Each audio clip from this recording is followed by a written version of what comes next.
All right, we'll call to order the Kearney Parks and Recreation Board meeting tonight for Tuesday, October 21st, 2025. Guys, pledge of allegiance.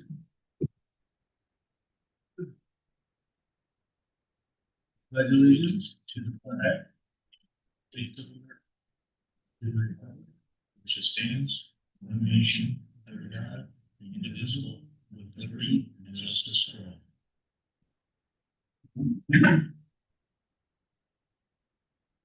All right, have you taken roller? I have taken roll.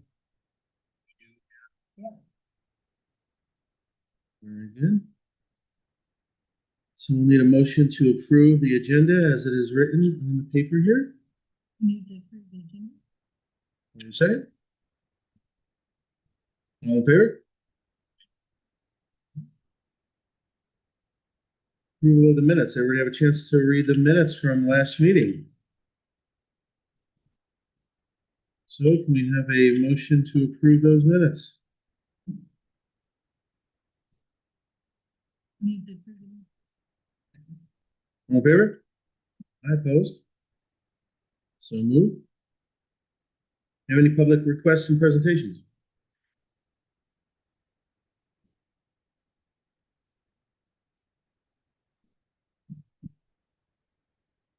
Specifically come for a reason we should prepare that in exists. But in 2026, for those that don't know me, I represent the Kearney and Richmond Council. Real quick, state your name and address for the record. Lawrence Grayson, Kearney and Richmond Council, 106 South Jefferson Street, Kearney. So in 2026, we're ramping up the activities that we have, trying to take advantage of the FIFA World Cup crowds that will be here. And we may need some more space over times, and that's where I'm looking forward to you looking at how you want me to proceed in seeking Jesse James Park, Lions Park, and anything else we can think of to put people in. Thank you, Lawrence. I met with Lawrence the other day, and they're looking in the future. I know that the Lions Club,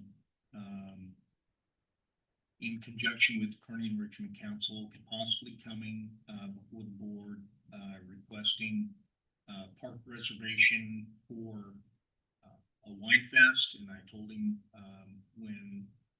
if that does come to fruition, he will have to come with the park board to get permission, see if there's any conflicting dates, so on and so forth. So just to give him an update of how the policies and procedures work for things of that nature. So if that does happen, You said it much better than I. that's okay. Down the road, Lawrence may be back in front of us asking requests for use of some parkland. So anything else, Lawrence? Not immediately. Okay. All right, park updates. Just to let you know, Friday, October 31st, trunk or treat event and the downtown trick or treat as well. All the businesses partake in that. But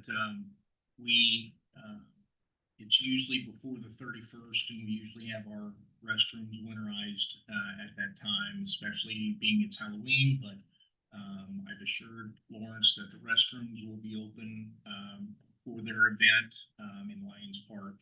And then after the event is closed, I'll make sure I run down, get those bathrooms locked for the evening time. We don't need any vandalism at night. And then that following week, all the bathrooms in all the park, because we try and have those done by November 1st, winterizing, drain all the water down, lock all the bathrooms, and so on and so forth for the winter. In addition to that, IDL, who installed the sprinkler system in Lions Park, will be coming first part of November and they will be draining down the irrigation system, blowing it out in Lions Park. And Ryan and I take care of the irrigation system out of Jesse James Park. So done a bunch of winterization, closing up shop as far as parks and things of that nature. So all that will be taking place. So we don't have problems come springtime when we open those up. We'll let you know that we still will have the bathroom at the pickleball courts open year round. It is a heated unit. However, once it gets really, really cold, we still put in an extra heater in there because a couple of years ago when we had that unbelievable 13-day stretch, we had some pipes break. So we alleviated that problem last year. It wasn't as cold, but we put some heaters in the middle. That way, the walkers that still walk, and there's a lot of them that walk and run the trails and things of that nature. And if it's a halfway decent day and the wind's not blowing 40 miles an hour, pickleball people continue to play. In the skate park, skateboarders still use that. So that's a good thing to have that out there, and that is open year round.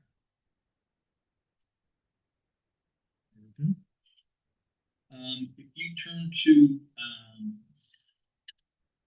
the back page of your agenda, I wanted to touch base with you from the architect, Lori Reynolds and Virio, and also copied on the email was Scott McDonald from Beanstra Kim. As you all know, it's been a trying time with the situation with MoDOT in the drop inlet. That's basically held up plans for or progress, I should say, for about 6 or 7 months now. It has been approved and things of that nature.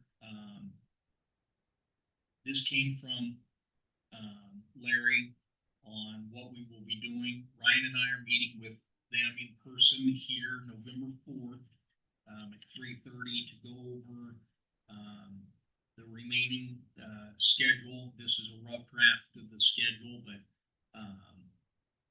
like I said, we're going to go over the plan review, 90% plan review, and why it's 90%. That's what they give you, and then if the 10% is change orders and things of that nature. We hope we don't have a change order or anything of that, as we didn't have at Lions Park. So hopefully things continue to go well with once the plans are approved, and you guys will approve those plans.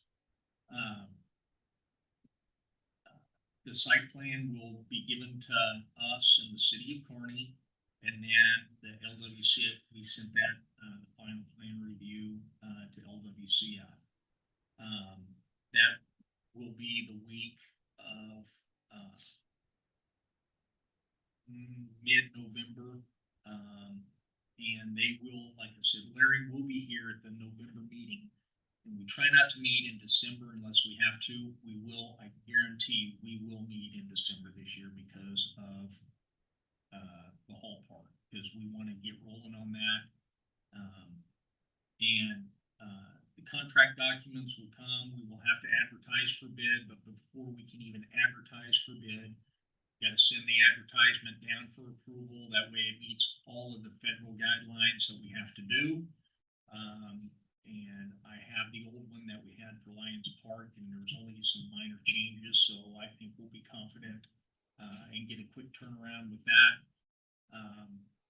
And then we'll go out for bid. That bid has to be out for at least 3 weeks. And he put down 4 just in case there's a hiccup or something with advertising it in the paper. It has to be advertised in 2 separate papers or 3 separate papers, one of those 2. For 3 weeks, and then in addition it'll be on our website, and then there's a national group that picks up these federal contracts, and then it just gets dispersed all over. So it'll really get dispersed, and we're hoping for a lot of feedback and a lot of bid proposals. That way we get a better price. The fitness equipment and the surfacing, we're gonna break that out, I do believe, from the contract as we did the playground at Lions Park. Because we got a better bid that way, because, when people bid fitness equipment, playground equipment, they'll automatically just tack on 15 to 20% increase. It's crazy, but that's just how it is. And how we did that is we went directly to the manufacturer and we submitted bids, and we had like 8 different playground companies that we looked at, and there's many fitness companies, and we want to get the ones that we think will best suit us and go about that. And that way we're getting the direct price, and it's a source well. So even though it's a federal contract, we can use that source well and tell the federal people this is even the best bid. And we'll explain why. Not only that, it's a source well, which municipalities use, but it's what we want and the best bang for the buck. So, then we will do the park board review and selection of the fitness equipment. It will go to the board of aldermen, and I will need at least 1 or 2 of you, probably just one, because Ashton is our board of aldermen liaison. But I will ask one of you to the board of aldermen meeting with me, help present. They'll ask questions of you, I, and Ashton, how we came up with this, so on and so forth, and we can lead them down the right path and go about it that way. And then we'll issue a project for bid around the 1st of January. There'll be a pre-bid meeting. Then the bids due hopefully the week of February 2nd, because of the advertising for the actual general contractor. And then hopefully, knock on wood, we can start this project and break ground and do a groundbreaking ceremony in mid-March, and hopefully have this done summertime, late summer. That way we'll have a good fall season where everybody can use that park. So that's the timeline right now, unless something changes November 4th, and I will keep you updated if anything changes, but expect both Beanstra Kim and Virio, our architects, to be here at our November park board meeting. That's going to be what that meeting pretty much is, unless we have a request for, someone for a park reservation. I don't see that happening in the middle of the winter time, unless they have a date that they want to use for next year and they want to get it on the books. So that's pretty much what's going to be on the November board meeting, is going over the nuts and bolts and the ins and outs, and any questions that you guys might have as we start this project. A lot of paperwork, a lot of deadlines that we're going to have to meet, but we've done it before, and we don't anticipate faltering and messing up. So hopefully that stays the same. Any questions on the whole park project? No, it's a dumb question. Yes, there's not a doubt. Well, yeah, I'll tell them. Hold up, where is it? It is on the corner of Magnitude Highway and Prospect Street, right there at the catty corner across from the fire department. Oh, yeah. Okay, that lot, that green lot right there, that's where that will be. That will be it's a more senior theme park. Yep. Okay. Perfect.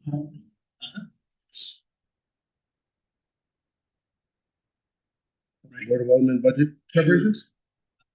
And I started budget preparation tomorrow. We're really going to dive into it.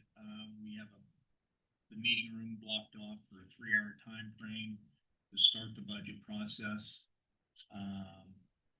We'll keep you updated on that. That is the nuts and bolts of the city, and we'll be requesting whatever we can.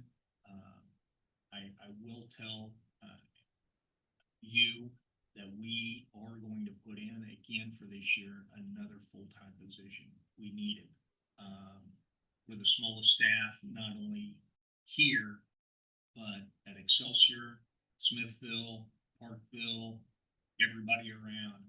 We have 3 people right now, and we've got in the winter months, people say, well, we're not busy. In the winter months, we'll probably trim about 200 to 300 trees in the park just to get that done, because we can't do it in the summertime, and it's not good to trim the trees anyway in that. But all of our summer help and our part-time person, we kept him with about 40 hours is all he has, and we're going to keep him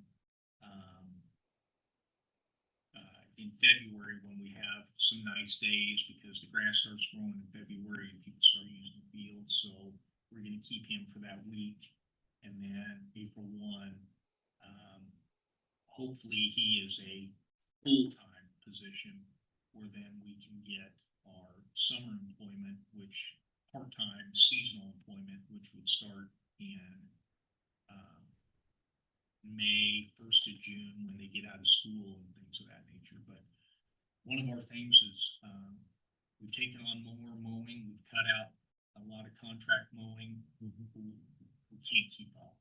And especially now with the Hall Park coming on board, we're going to be maintaining that facility. We didn't have any more help when we took on the pickleball. We're also doing the mowing of the trail on the South Campus Trail. That's us now. And we took over mowing of Lions Park too. We're just running ragged. I mean, working extra on weekends just to try and keep up. Not Ray, our full-time position, but Ryan and I, because we don't have the overtime money to pay Ray. So we definitely need a full-time position. You anticipate that'll be hard to get? Or? Who knows? We don't know. I requested last year, it didn't make it into the budget. All we can do is ask and plead our case, and you know, the thing of it is we're in a big. The city's got one lump sum, and there are some proprietary funds that are not in general fund, such as the water, transportation. Those are not funded by the general fund. Those are funded by transportation and water, and they're proprietary, and that money can only be used for that. So that takes some of that away, but we'll see what happens, and we'll go from there. So The Board of Alderman priorities kind of into the local as well, aren't they? yeah, whatever the board, we had 2 dates priorities, and we met with them and what their priorities for each department. It just wasn't the park, it was all the staff. And basically they want to keep the status quo with us. They liked what they saw last year with us having more events in the park. And we did. The thing of it is we ran ourselves ragged. But it was a good thing, because we get a lot more people. The 3 concerts were a big hit. We're going to continue to do that. Hopefully we will have a few more concerts, at least 2 more. And then I'll talk with something coming down the pike here, but we need another full-time maintenance position. It just comes down to that to help us out. Sure. We had a good Oktoberfest, and we didn't hear any really backlash from the festival, except early on prior to the festival, that they didn't have a carnival. I don't know what the status is on the festival, if the same people are going to run it, or you always hear rumors and things of that nature. So we just plan on doing the festival next year until we hear something different. We did everything that we were supposed to do on the public service agreement between us and the festival committee. We took care of all the grounds, did extra mowings, extra weed eatings, things of that nature. Oktoberfest was the first weekend in October, and Placer AI, we looked and they had 2,000 people for that event that day. We had a debrief last week, and they'll be coming to the board. I'm sure again for next year to host that event. There might be some changes and things of that, but I'll let the Kearney Enrichment Council come to the board and give their presentation on what they're thinking and so on and so forth. But I did make some suggestions on things that the city does for Oktoberfest. The Parks Department guys are there doing the trash and cleaning of the bathrooms and doing the signs. And we just asked Lawrence for some help at the end to help get the signs down, because those are street department signs. And 2 years ago, a bunch of them got broke because we didn't pick them up immediately after the event.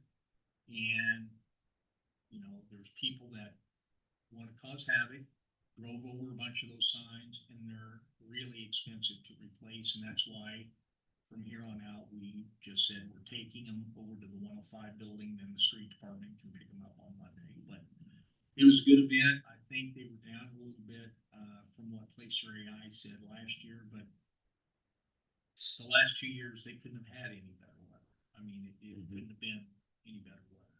So that's what I have for Oktoberfest and the Jesse James Festival wrap up.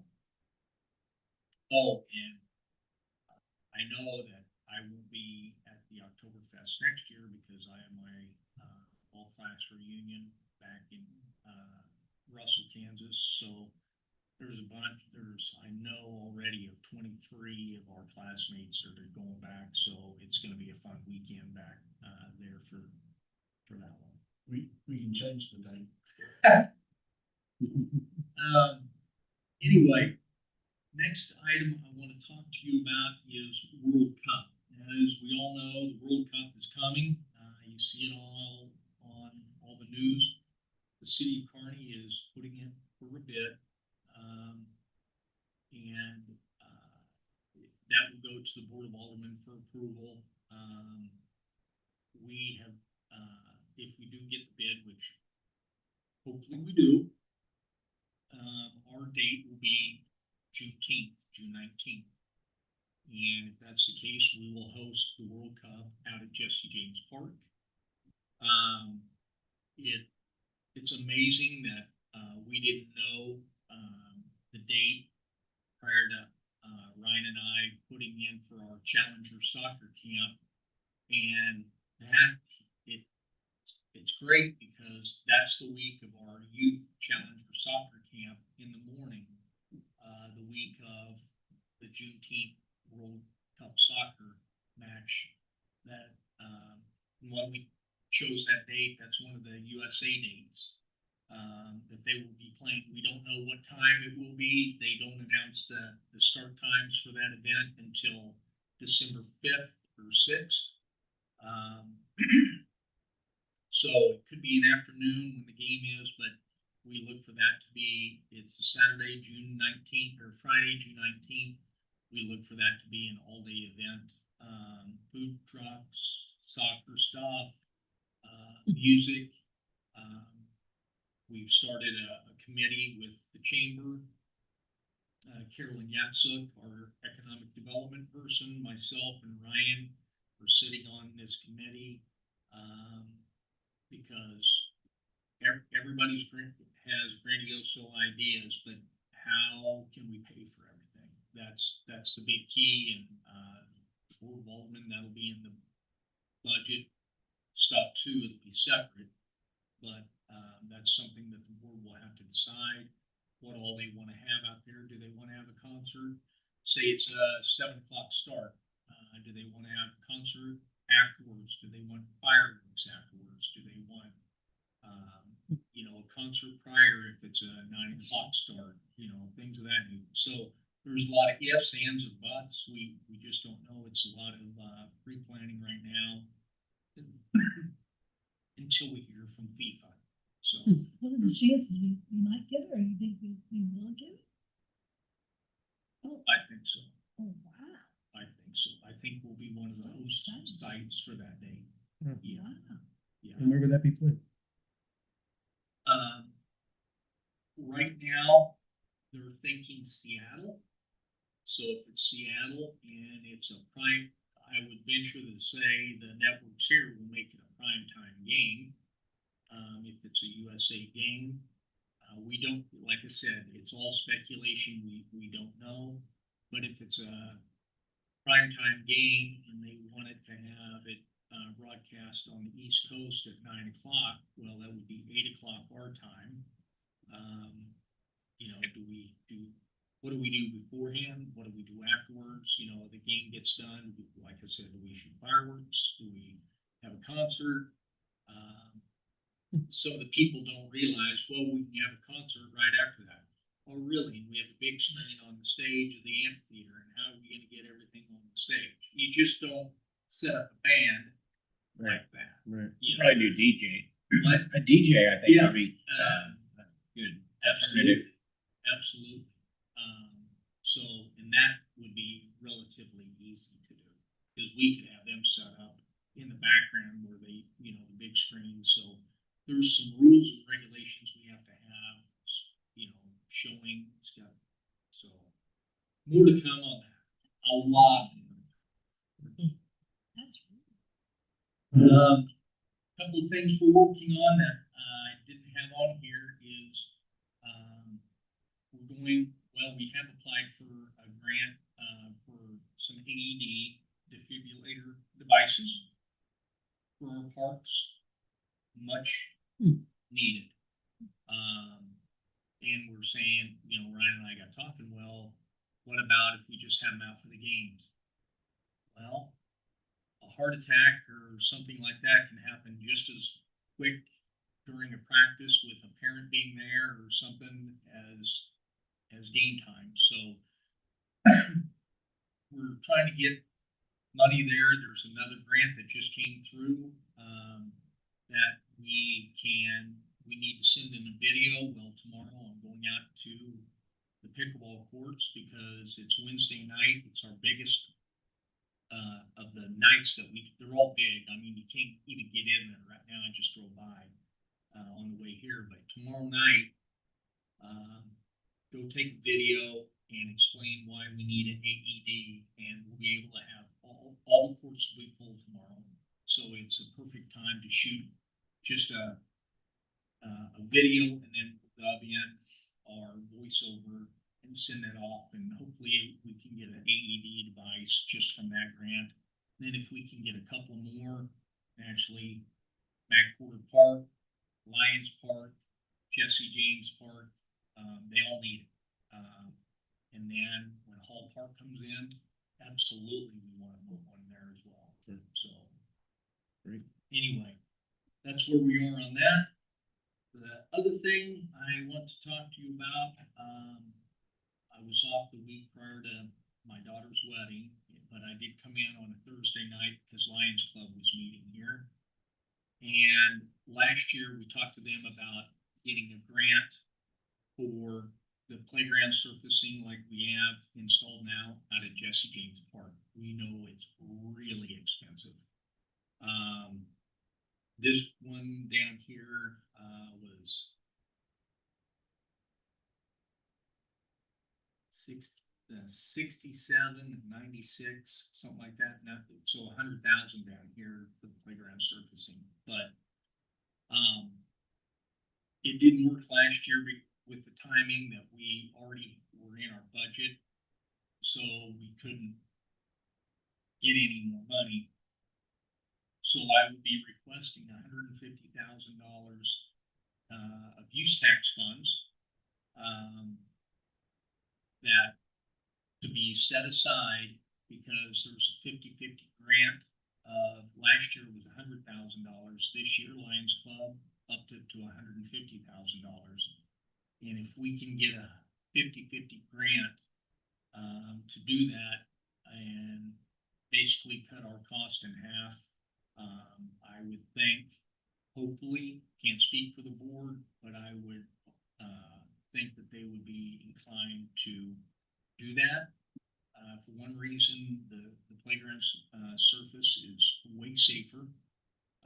You don't have all the wood chips, way more handicap accessible, and if there's any money left over, we definitely want to get either some sensory equipment, but for sure, at least a handicap swing. There's not a handicap swing. We used to have it down at Lions Park.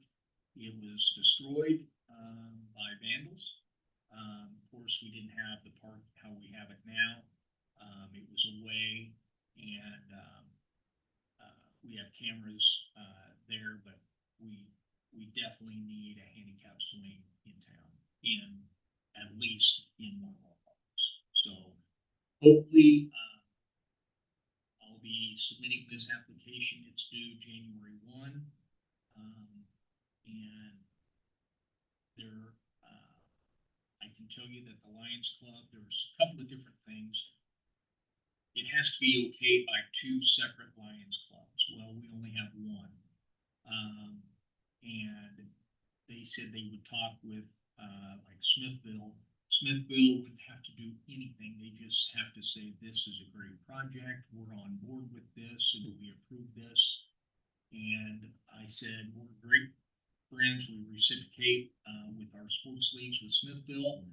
If there's ever a time that they want to apply for a grant, we would hope that you would be on board with them getting a grant as well. So, I'll submit that grant application prior to, January. So hopefully, keep your fingers crossed, we'll get another grant. So that'd be great. Yeah. That's what I have, until we go to item 8, unless you guys have any questions on the info on the Lions Club. Youth and adult activities and sports. Our, fall leagues are, wrapping up. Football, we have, our flag football, we have 123 participants. Soccer, we had 165. Pickleball participants, we have 309. T-ball, first time we've done fall T-ball. It's going over great because kids get to play under the lights and you think they're big time and stuff, and it's great. We had 3 teams this year, for the 4 and 5-year-olds. We anticipate that growing because this is the first year we've ever done it. So we had 34 there. And girls volleyball, we had 37. And we play, volleyball, with, Smithville City. So it works out really well. That way we're not playing the same teams over and over, and, just like we do with our baseball and softball. So that's all I have for you. Board comments? I was gonna bring up something I heard online. Sure. I don't know if you heard about it, but, people were chattering about seating at the skate park. Parents and grandparents dropping their kids off, trying to watch them, but there was no seating, but yet we have an abundance of seating at pickleball courts. Well, the seating at the pickleball courts, those benches, Mm-hmm. we used all the money. We just put in about $42,000 of new skate park equipment out there. Do we want to get benches out there? Absolutely, we do. We need to make sure that where we do sit the bench, it would probably have to be right at the edge of the concrete because of, ADA accessibility. Those benches are about $2,600. Yeah, $2,600. If there's any money, I'd have to go back and check the budget because I don't think we spent all of the money that we have, where we might be able to put in, another one of those corrugated black benches there. If we have it, I agree. It's not that we're sliding the skate park, and I want, the public to know that too, because we just purchased, $42,000 of new skate park equipment and put in there, and, that was, use tax money as well. Thank goodness that the use tax, it's for people that buy online out of state. We wouldn't get that sales tax money, and we're getting that money, or then we can put it back into the, for parks, pets, pathways, and it's great. So we can do that, by all means, we like to do that, absolutely. Anything else? All right, then I guess a motion to adjourn. Until November 18th.